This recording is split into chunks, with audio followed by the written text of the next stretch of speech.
John, the last time we had a sort of proper formal conversation was down at Chelmsford in the aftermath of a defeat in 4 sessions in the county championship, and it had just been confirmed then that you're going to be taking over as head coach from Rips.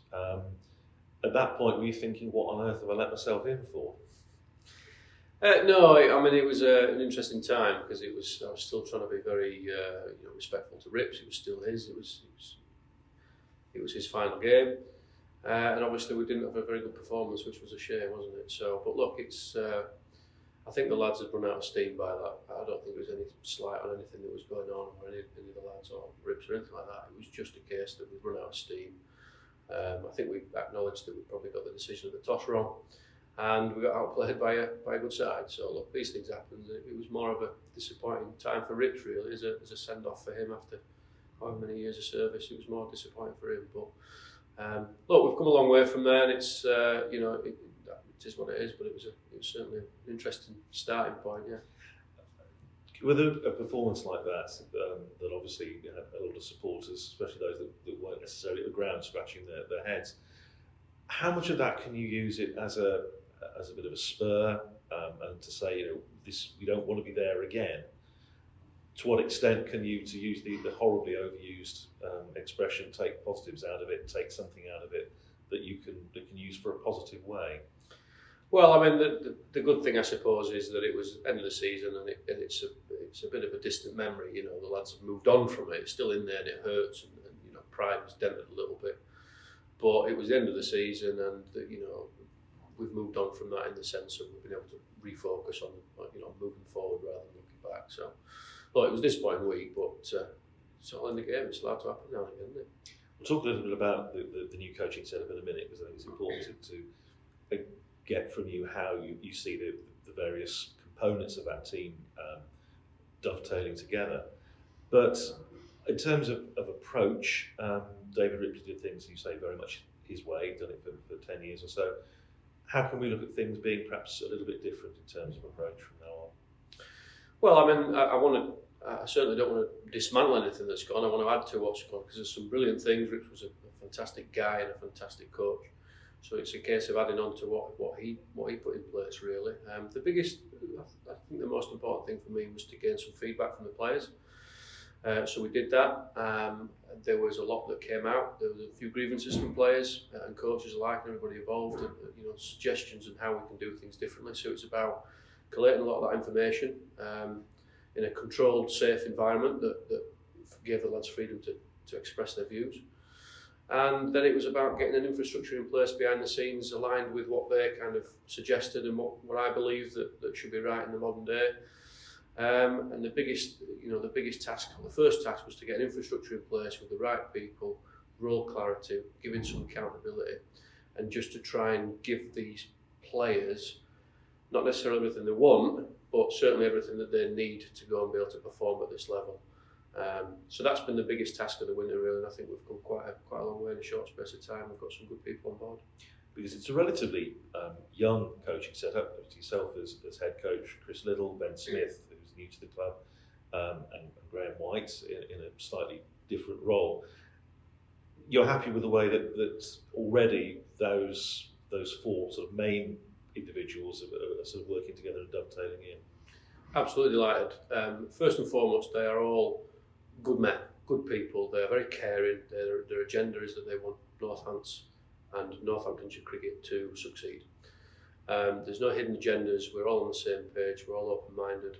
We've all got clear roles with what we're about and what we bring. So to answer your question, I'm absolutely delighted with those four guys, as well as the rest of the management team. Very, very privileged that I've got such a good group of people to work with. In terms of preparation, obviously it's always a little bit difficult when you've got players abroad and you've got a number of players overseas at the moment. How much have you been able to do with the players that are actually here in the months since the end of last season?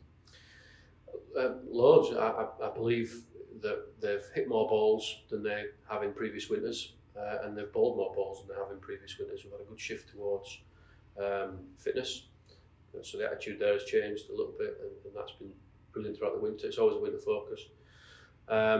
Nobody made them do any cricket skills in October and November and December. It was optional, of which probably 90% of the lads opted to come in and do some training, work on their game, whether it was some skill acquisition, learning new shots, or whether it was ironing out a couple of technical parts. Not everybody did, which is absolutely fine. But in terms of the workload from a cricket perspective that the lads did pre-Christmas, it was fantastic, really. We've had a focus on white ball cricket as well. That was a bit of a discussion we had, and we've been underperforming. I know the club's had some success in previous years gone past, but that seems quite a while ago now, and I think that we're off the pace in certain areas. So it's been a discussion we've had. The captains have been great with that as well, and helping to lead that. And there's been a white ball focus this winter, of which that's been great buy-in. So in terms of what they've done over the winter, they've done more cricket skills than they've ever done through the months of October, November, December, and now through January and February as well. So I'm sure that will pay dividends when we get into the real stuff. You brought up white ball, so we'll perhaps talk a little bit about that now. As you say, since 2016, last time Northamptonshire won the T20, they've reached the knockout stages only once. They haven't reached the knockout stages in the longer white ball, the Royal London Cup as it is now. That presumably is something, obviously for performance point of view, but also from the financial point of view, from one of the relatively small counties, it's important to have that success in white ball. It is, yeah. I mean, look, like I said earlier, I think we've underperformed with the players that we've got and the level of skill that we've got. I think in terms of where we've finished in league tables, we've definitely, not fulfilled our potential. So, again, there's some brilliant things that go on. There's some fantastic attributes, but I think if we can just sharpen up and what have you in certain areas, and obviously get a little bit of luck on our side along the way, then that all helps. But there's been a real focus on white ball cricket today. We've got a tour coming up that we'll play some white ball cricket. But then as we kind of, on mid-tour, we will shift our focus and our energy onto red ball. It's not all been white ball since the turn of the new year. There has been some red ball stuff, so it's a blend of both. But in terms of looking at the full winter, it's been more heavily weighted towards white ball cricket. But that will shift very soon. And you say there's a pre-season tour coming up. That's going to be, I think, South Africa. I'm right in saying. Yeah. Again, what's the brief there? What are you hoping to achieve from that? It's 10 days? Yeah, 10 days. So there's a blend of reasons. Obviously, to get cricket skills sharpened and get some match practice. As simple as it sounds, the lads have not had to run between the wickets or not to back up or stand in the field for however long. So those basic skills, getting those sharpened and getting ready for the season. But in terms of us as the new management group, with working with two captains and a group of players, it's a fantastic opportunity to be away, train daily, get a couple of classroom sessions in, talk about aims, objectives, things like that, and set a tone for the season. Really, the plan is that the lads will work hard. They'll be doing a lot of fielding. We've already done a lot of fielding. There's been a catching club that Graham White's brought in as part of his role as a fielding coach. Again, optional catching club. Every Tuesday morning at 8:30, and the lads have been in catching balls in different ways. Some of it's been fun, but some of it's been tough.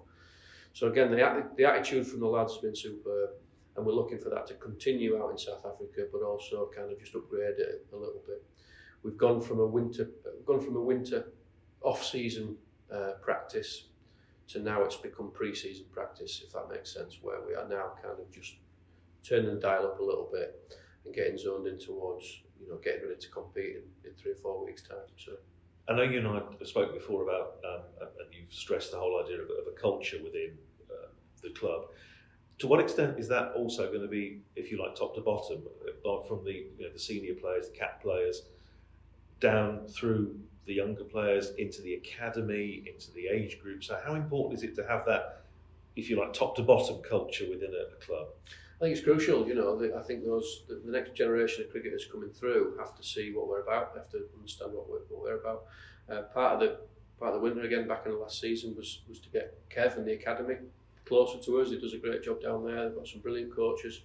We've brought in some skilled coaches in the academy now. We've got a batting coach and a bowling coach lead, which is fantastic. It's a bit of a first. It doesn't happen too much around the country, but that was an area that we felt. So those guys are going to be accountable for working with the juniors and the pathways. Then they will link up. So the academy setup will now link in very closely with us as professional coaches. and those lines of communication are crucial that they're open. Kev needs to see what we do as a professional setup, how the first team act and behave, and the standards that we put in place that the players adhere to.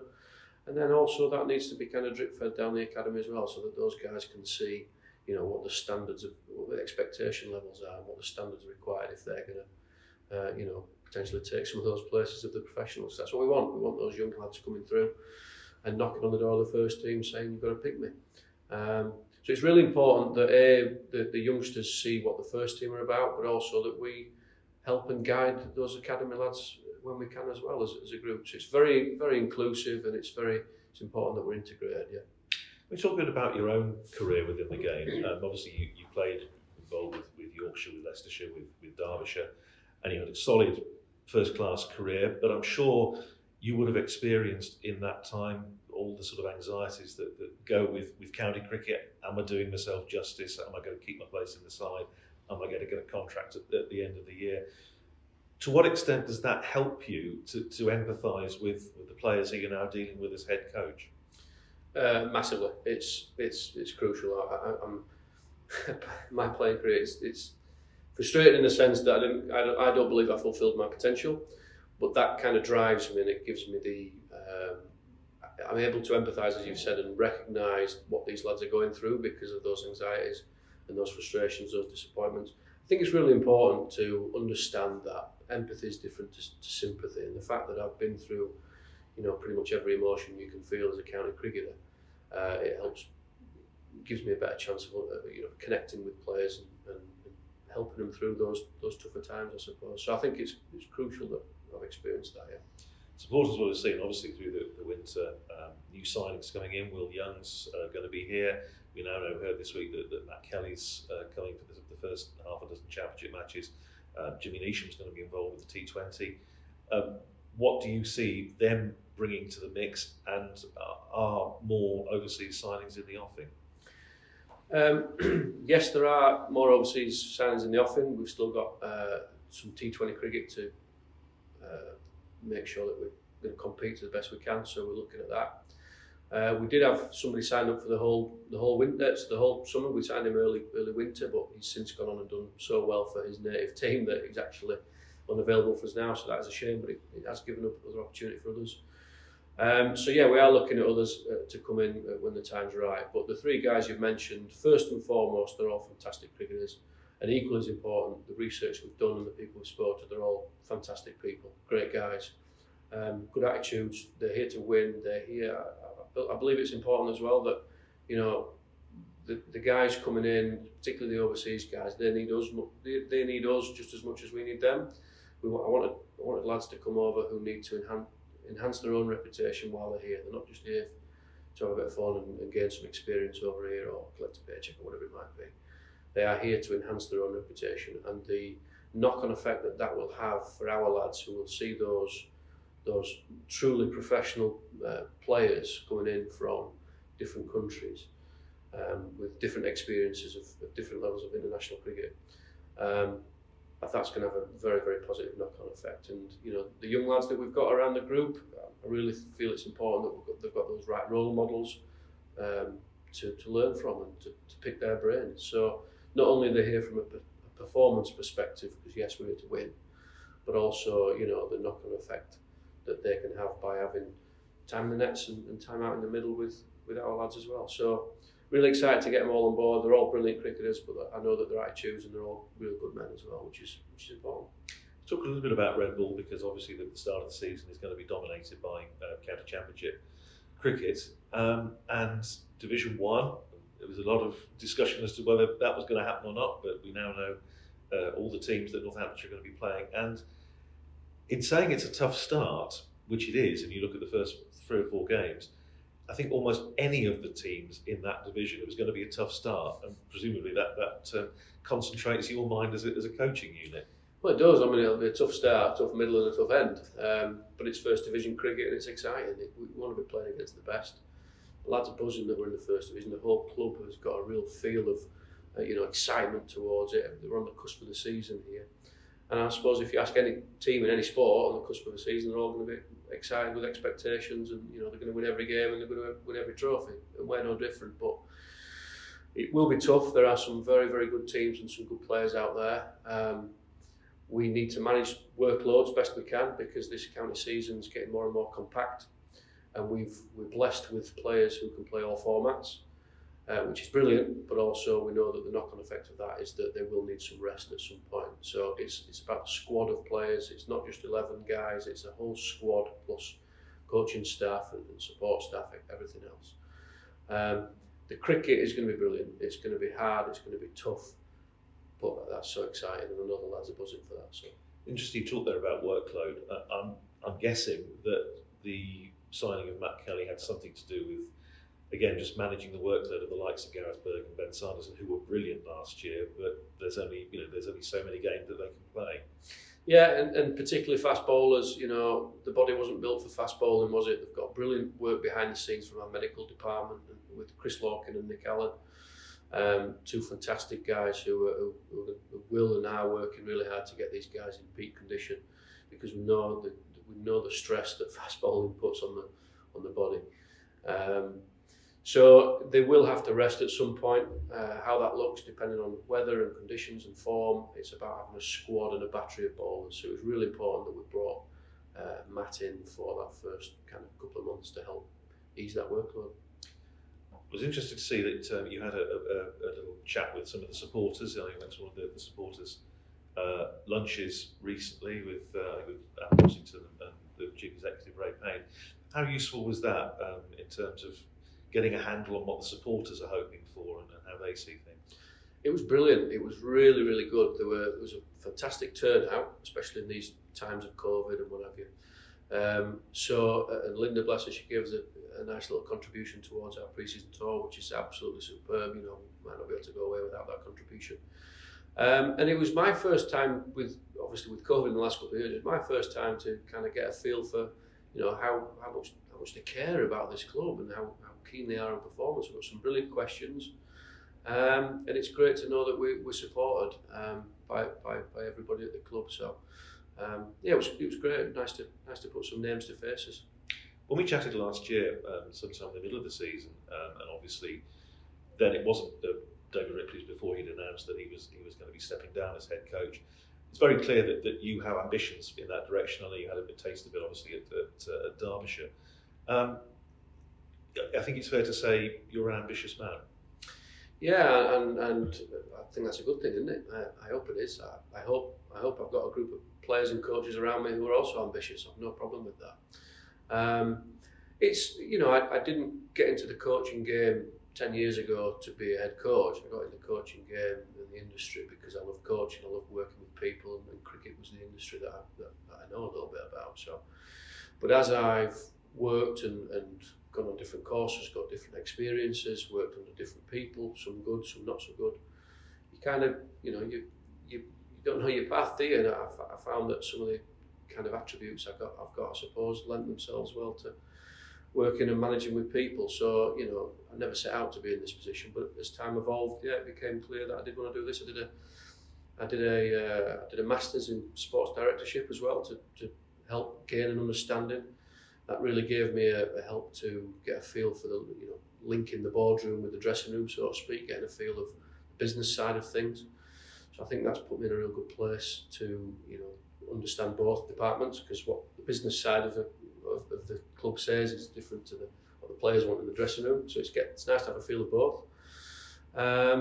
And look, I'm privileged that I've got an opportunity now to try and manage a group of players and coaching staff and try and achieve some good things. So it's been hard work, and it's a good achievement I'm proud of, but the hard work starts now, I suppose. And John, influences are always important in terms of early influences. Who are the players, perhaps even more recently the coaches that you've come into contact with, who you've been able to think, I can buy into that, I can take something away from my association with them? My first coaching gig at Derbyshire was under Graham Welch, and he was brilliant for my development. Got a lot to thank him for. He's still somebody that I'll ring up now. And one of the biggest things that came out of that was I felt supported. I felt that he had me back. and he challenged me, but also I was able to challenge him as well. As a young coach to somebody who was a bit more senior, I was able to challenge him, and he really kind of respected that I was able to tell him straight. So that he was a big influence. He's still somebody I speak to now. People on the level 4 were very good. I've got, you build up a network as you go through your journey of people that you kind of bounce ideas off, and there's still several people like that. My dad, my family, my wife, she'll always keep me straight, which is good, which is important. She's the real boss. And, I think you kind of pick up things as you go along. You've got to be true to yourself. You've got to have your own beliefs, of which I've tried to implement a few of those so far. But I think you've also got to be open-minded as well, that you haven't got all the answers. If you can surround yourself with people and a good team who are skilled in their field, then between you can more often than not come up with those right answers. So, yeah. You used an expression earlier which I thought was interesting. You said about perhaps the club becoming a bit more modern in how it does things, looking to modernise. We were talking earlier about the developments in white ball cricket and the fact that you can watch a match a day from anywhere in the world and you'll see something that you haven't seen before, a delivery that you haven't seen before, a batter playing a stroke or employing a tactic, captain employing a tactic you haven't seen before. It's actually it's a stimulating time to be a coach, but it also must be difficult to keep up. It certainly is, yeah. I mean, look, so some of the areas that I felt needed modernising a little bit were nutrition. So we've got a nutritionalist in now to guide, and he's helped so far. He's been brilliant. So the guys have got proper food, proper nutrition, which is going to help them train to refuel and recover their bodies. We've had to link with the carers. We've got a new psychologist, Carl, who's been superb. Again, he's going to help not only from a performance perspective, but he's going to help us as a management group, how we function and how we interact with players, how we plan sessions. He's also here from a welfare perspective as well. I felt that the area of performance analytics and data was an area that we needed to get better, a little bit more modern. So we've brought in somebody who's skilled and trained in that area, whose sole responsibility is to supply us with numbers and facts and figures and data and statistics. And if we're not careful, you can get lost in data and statistics. But he's there to kind of make us think a little bit different. We're investing quite a substantial amount of money in practice facilities as well. So on the ground, we are in the process of embedding 10 new hybrid pitches on either end of the square, which you'll see at some point this season when it's done, which will upgrade our practice. Practice was always a little bit disjointed, where we'd have to train sometimes in the middle on the square and then sometimes over in the nets over the far side. And as a coach, it was frustrating because you could only ever see 50% of practice. So if we're here to help these lads as coaches and potentially now in my position pick a team, I almost thought that was impossible to do if you can only see 50% of practice. We're upgrading gym facilities. The lads have had food on practice days, day in, day out. We're trying to change the dressing room a little bit. There's a big renovation that's coming, hopefully in October if that gets passed. So look, we've got a cricket operations manager in now to help us function better, more efficiently. There was a lot of confusion with what went on behind the scenes. We're hoping to develop the links with the media guys. We've got new media guys coming in, and we've sat and had a chat with those about kind of helping us and helping us as a club. So look, there are a dozen, if not some areas that are pretty big, like the pitches and the practice facilities. Getting those upgraded, that's a big expense, but also some of the smaller stuff and making sure the kit's right. We've got the best kit that our kit supplier can now do, which is important. So it's all those kind of, some of the stuff's a bit more important than others. And is any of those one things going to help us to win the league? Probably not. But when you line up all those bits together, there might be 15 or 20% gains to be had, which I feel that we've done that now. The players feel like they're more supported in all these different areas. We're upgrading hotels a little bit, so the guys have got gyms, they've got pools to recover in. So all these little areas lined up together, they make a big difference, I feel. So so far so good. The infrastructure behind the scenes is good. Finally, John, I think it's probably fair to say Northamptonshire over the years, and we say David Rip was a hugely popular character, and we've got a popular side, and people like to see them coming. Is there an element of you actually thinking that you quite like people not to be pleased to see Northamptonshire coming? I don't know really. I don't know really. I mean, I suppose attitude reflects leadership, doesn't it? So the fact that Rips was such a well-respected and well-liked man, person, that probably reflects on Northampton as well. So, like I said at the start, there's a lot of brilliant things that are in place here as a club, on and off the pitch. And I'm not here to dismantle any of that. I'm here to kind of add to what's already in place. If the opposition get a bit frustrated with us from time to time, I'm not too bothered about that, to be honest, as long as we beat them.